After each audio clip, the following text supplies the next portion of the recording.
Quand je suis venue vivre à Montréal, je ne parlais pas français et mon père ne parlait pas inuktitut. À l'école, ils m'ont mis dans une classe pour immigrants pour que je puisse apprendre le français et la culture québécoise. Pour mon adaptation, mon père a dû souvent m'expliquer qu'ici, ça ne fonctionnait pas comme dans le Nord. Et plus que le temps passait, plus je me rendais compte que les gens n'étaient pas du tout au courant de la réalité que j'avais. Puis c'est fou, comme tu dis, c'était considéré le contraire. À l'époque, c'était plus que tu avais de tatouages, plus que tu étais considérée jolie. Mm-hmm.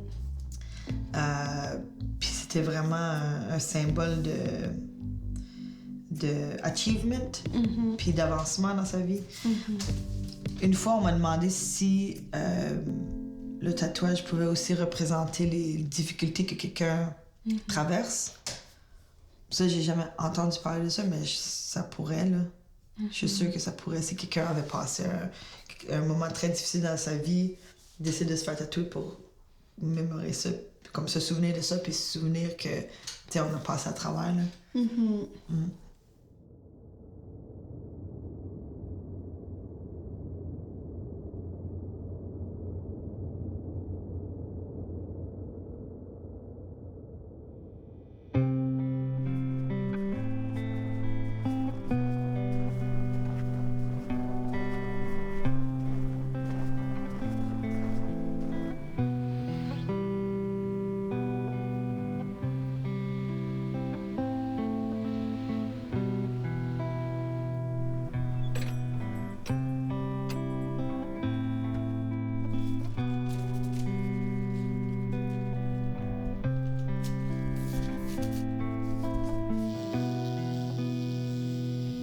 Je m'appelle Olivia Lia Tomassi.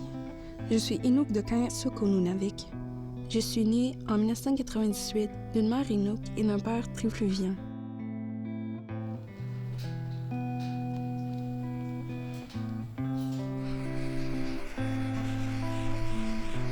Bon, en tout cas, j'espère que t'as bien mangé, là, même s'il y a comme énormément trop de bouffe, là. Mais peut-être pas la tarte. Je pense que mon chum, il va te battre pour la tarte. C'est correct. C'est gonna have to fight you for it. Oh. Mais là, tu me dis que tu te fais des tatouages demain? Ouais. Ouais, tu t'en vas faire tatouage traditionnel ou... C'est une estampe de Mary Paningayak, de Evoyevic. Ouais. C'est une personne avec des ailes de papillon. Oh, wow. Mm-hmm. Et au début, je savais pas comment approcher ça parce que je savais pas comment elle allait se sentir comme artiste visuelle. Que Mais quelqu'un c'est sûr qu'elle est reconnaissante. Quand j'ai vu son œuvre, ça m'avait touchée parce que ma mère, elle adorait les papillons. Dans tous les vêtements qu'elle me faisait, les atterris, comme Nasak, Poalok, faisait tout le temps des papillons avec des fleurs. Et j'ai une libellule ici pour mon père. Mon père, il adore les libellules. Et ma mère, c'est des papillons. Alors, je voulais faire le papillon de l'autre côté ici. Oh. Ouais.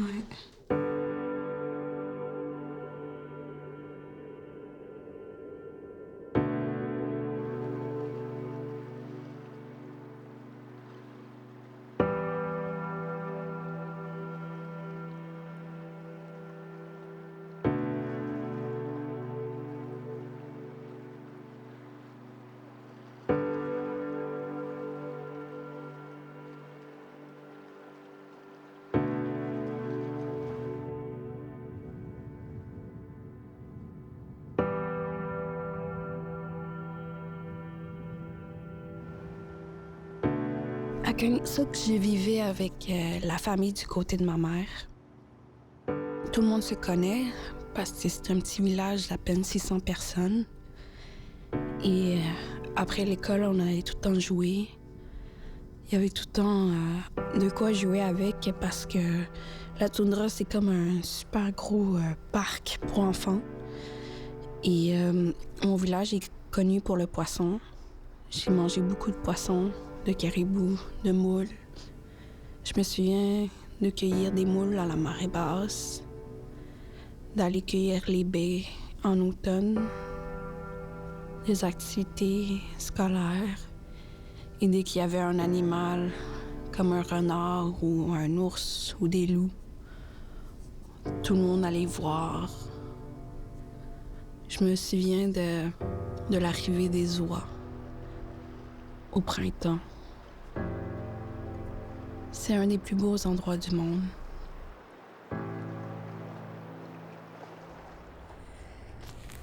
Et hello.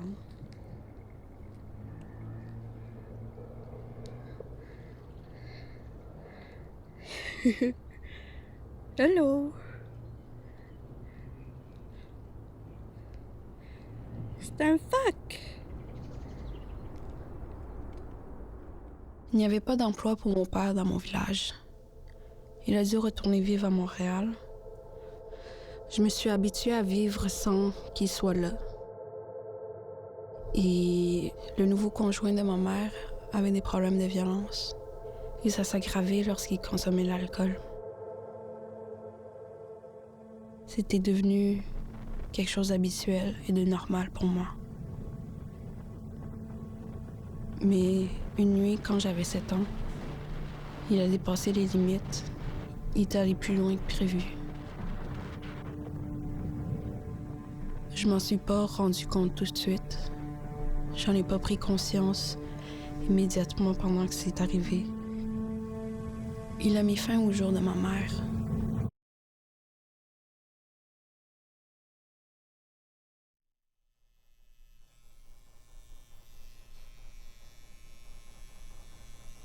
J'aimerais vraiment ça être une des celles qui ramène le tatouage là, au Nunavik, parce que je sais que tout dernièrement, il y a une fille de Hottak qui commence à pratiquer le tatouage. Là, c'est cool, là, je suis contente pour elle. Je pense que c'est super important que ça existe au Nunavik. Là. Il y a beaucoup de monde qui pensent, qui ont encore comme cette vieille mentalité de que c'est laid. C'est démoniaque. C'est démoniaque, ça va t'empêcher d'aller au paradis, des affaires de même, tu sais, c'est pas... Alors que c'est contraire avant. Ben oui. Avant, c'était... Puis c'est drôle parce que ça existe comme depuis très longtemps, puis il y a des preuves archéologiques de gens qui ont été tatoués au visage dans le Nunavik. Il y a des photos, il y a la documentation dans des livres et tout. Puis je vais montrer ça à ma famille, puis ils sont encore persuadés genre, que ça n'existait pas au Nunavik. Ouais. Ils disent que je me trompe, nous n'avons mieux que c'est un tunita si mayovinigo. Seulement que les gens au Nunavut se faisaient tatouer, ce qui est complètement faux là.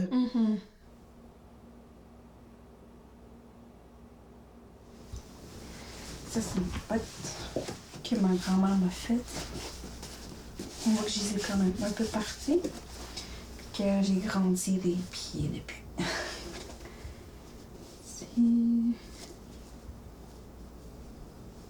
Ce qui est le fun avec les bottes personnalisées que nos mamans ou nos grands-mamans font, c'est qu'elles le font tout le temps avec les couleurs qu'elles aiment, puis les dessins. Fait que le rose, le bleu, puis avec la fourrure de phoque. L'art fait partie de mon quotidien, étant donné que des deux côtés de ma famille, il y a des artistes. Le perlage, la photographie, le collage, le cinéma. Dans tout ce chaos-là, ça m'aide. C'est une méditation. Ça me permet de recentrer sur moi-même et de pouvoir guérir en faisant quelque chose qui fait du bien. T'en as-tu des tatouages traditionnels? J'ai le doigt ici. C'est quand même assez ironique parce que je l'ai fait en Europe. Et aussi, j'avais un peu peur parce que on parle souvent qu'il y a des tatoueurs qui ne respectent pas nécessairement les tatouages traditionnels et qui les copient. Oui. Et j'avais peur avec le tatoueur, mais j'ai passé beaucoup d'heures avec lui et on en a beaucoup parlé. Ok. Et il a vraiment compris que c'est un tatouage traditionnel aux Inuits et que et même qu'il était honoré de faire ça pour moi. C'est 3 lignes qui représentent les 3 mondes que je vis. Celui de mon père qui vient de Trois-Rivières, ma mère qui est Inuk, et celui que je me suis créé dans ce chaos-là. Et comme à partir de ces 3 mondes-là, c'est quoi comme c'est mes rêves que je vais atteindre. Puis, y a-t-il une raison pourquoi t'as fait juste un doigt de ton tatouage ou... Parce que normalement, on fait tatouer comme toutes les mains, là. Ouais, je pense que comme instinctivement, je n'étais pas rendue là dans ma vie. Dans cette époque-là, je pense que ça fait comme 2-3 ans aussi que je l'ai. OK. Il y a beaucoup de choses qui arrivaient et que comme je commençais à me comprendre un peu plus et à plus saisir qu'est-ce que je voulais faire et surtout qu'est-ce que je voulais pas faire. Et de faire un doigt, c'était comme ancrer une partie de... Comme je suis pas prête nécessairement à faire tous mes doigts, à faire comme... Je suis pas assez accomplie dans la vie. Mais t'as commencé quelque chose. Ouais, c'est ça. Fait que c'est quelque chose que tu veux, dans le fond, bâtir Ouais. au fur et à mesure. C'est cool, ça. En grandissant, j'ai réalisé qu'il y avait beaucoup d'ignorance et de préjugés envers nous. Partout où j'allais, j'étais souvent la seule autochtone. Je me sentais souvent seule. J'avais l'impression que personne ne pouvait comprendre ce que je vivais. Jusqu'à temps que je commence à fréquenter le Centre Montréal autochtone et j'ai réalisé qu'on est toute une communauté ici à Montréal. Qu'il y a des gens qui comprennent ce que je vis. On ne choisit pas son ethnicité. Surtout quand on est biracial, ça devient de plus en plus complexe, étant donné que depuis que je vis à Montréal, je suis vue comme étant Inuk, mais quand je retourne chez moi, je suis devenue la blanche. Les gens ont tendance à m'imposer c'est quoi mon identité, à la place de me demander. Ça m'a amené beaucoup de questionnements dans ma vie, un conflit, alors que je suis les deux. Et aujourd'hui, je vis bien avec ça.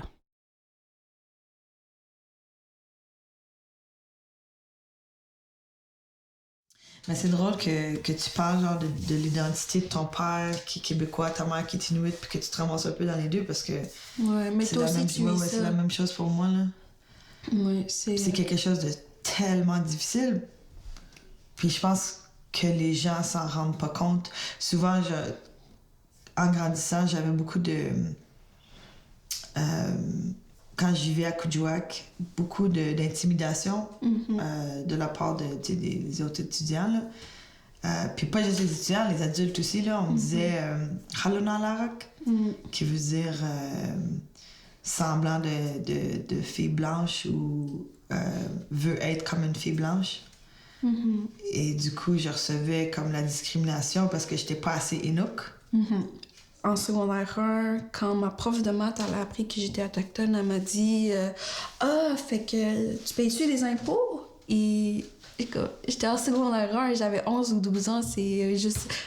Un enfant, elle m'aurait pas demandé ça si j'étais pas autochtone, parce qu'on demande pas aux enfants s'ils payent des impôts Oui, ou non, pas. c'est ça, là, surtout que quand t'es un enfant, tu sais pas c'est quoi les impôts, là, tu réponds quoi à ça, genre. Tu parlais de mâchoire carrée, que les homo sapiens, je me rappelle pas trop, il y avait les mâchoires carrées, comme les Inuits, parce que nous, on mange sur le cuir pour ramollir, fait que ça nous donne des grosses mâchoires, puis je me souviens, tout le monde s'est retourné de bord pour me regarder. Puis il y avait un gars parti de l'État, c'est vrai que t'as une grosse mâchoire. Puis après ça, c'était... Puis as-tu mangé du cuir ce matin? As-tu ramolli ton cuir ce matin? Est-ce que c'était vraiment... ça venait beaucoup d'ignorance, là. J'ai eu beaucoup de difficultés à gérer mes traumas. J'avais de la misère à avoir des relations sociales non toxiques. J'avais beaucoup de difficultés à l'école et ça m'a amené à avoir des problèmes de consommation. Mais j'ai un instinct de survie. Le militantisme m'a beaucoup aidé à me remettre sur le bon chemin. J'ai participé à la campagne parce que je suis autochtone à Montréal, où nous étions beaucoup de jeunes à dénoncer le racisme pour pouvoir sensibiliser les gens face à ce que nous vivons. Ça m'a pris beaucoup d'apprentissage pour vraiment avoir une fierté de ma culture. Quand j'ai appris des choses très cool, genre de la culture inuit, là, aujourd'hui, je m'assure d'informer le plus de monde possible sur qui je suis, d'où je viens. Non, je pense que c'est super important aujourd'hui de justement prendre le temps de l'enseigner, là, de partager. Là. Je veux plus jamais accepter ce genre de violence latérale-là parce que ça affecte beaucoup de monde comme nous. Surtout qu'on est artiste ou qu'on fait des affaires un peu marginales parce que exemple, Tanitagak, son throat singing, il y a du monde qui disent « Ah, t'as l'air d'un démon. » T'as l'air de folle ou peu importe. Ouais, c'est ça. Alors que, comme, on est dans une époque où il y a tellement de mélanges de cultures qui se font et j'aime beaucoup la citation de Kurt Cobain qui dit « Je suis toutes les personnes qui m'ont inspirée. » Ah oui. Et la personne qui m'a beaucoup aidée, c'est ma tante qui m'a accueillie chez elle quand j'étais retournée vivre à Kansouk et qui m'a beaucoup expliqué de pourquoi aujourd'hui on a de la violence latérale, de tout ce qu'elle a vu elle quand elle était enfant avec la compagnie de la Baie du Son et toutes ces différentes choses vraiment tristes qui sont arrivées et qui affectent comment on est, nous. Comment qu'on se voit, comment qu'on perçoit autre que ce qui est conventionnel. Là.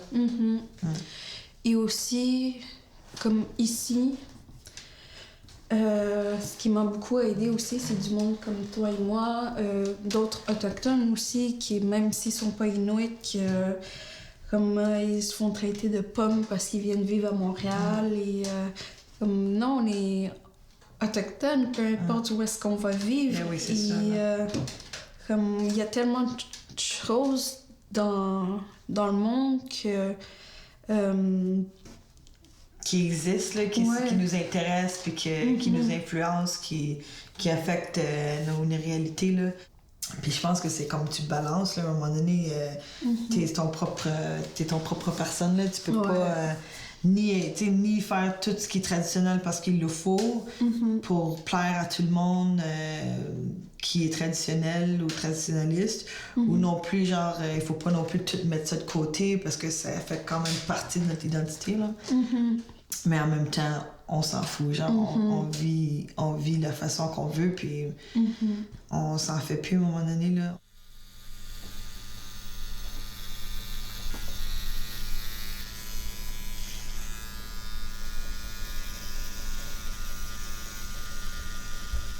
C'est-tu quelque chose pour te montrer une autre phase de ta vie, ou est-ce que... J'ai beaucoup... cette année, je voulais tourner la page par rapport à ce qui était arrivé à ma mère. Comme c'est quelque chose qui est tout le temps avec moi, constamment. Mais je veux pas non plus que ça me définisse que je suis l'enfant d'une femme autochtone assassinée. C'est sûr que c'est comme cette nuit-là sera toujours dans ma tête pour ma vie, ces souvenirs-là de la violence que j'ai vécue. Mais comme je veux continuer ma vie en voyant les côtés positifs de ma mère et pas juste le fait qu'elle a été assassinée. Mhm. Et je pense que je suis rendue à cette étape-là de continuer ma vie, de vraiment savoir qui elle est et pas qu'est-ce qui lui est arrivé.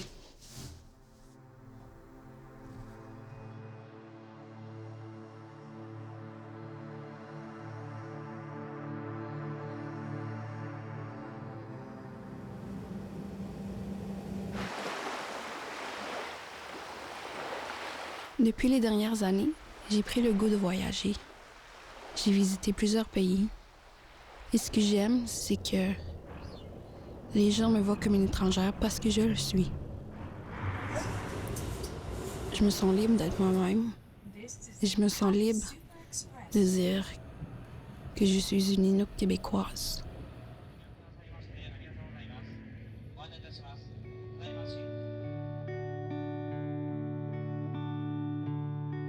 Je ne veux pas être l'Inuk de service pour que les gens veulent paraître ouverts d'esprit et inclusifs.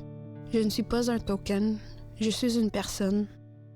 Peu importe l'ethnicité, ça reste que j'ai des valeurs, j'ai des limites et je me respecte en tant que personne.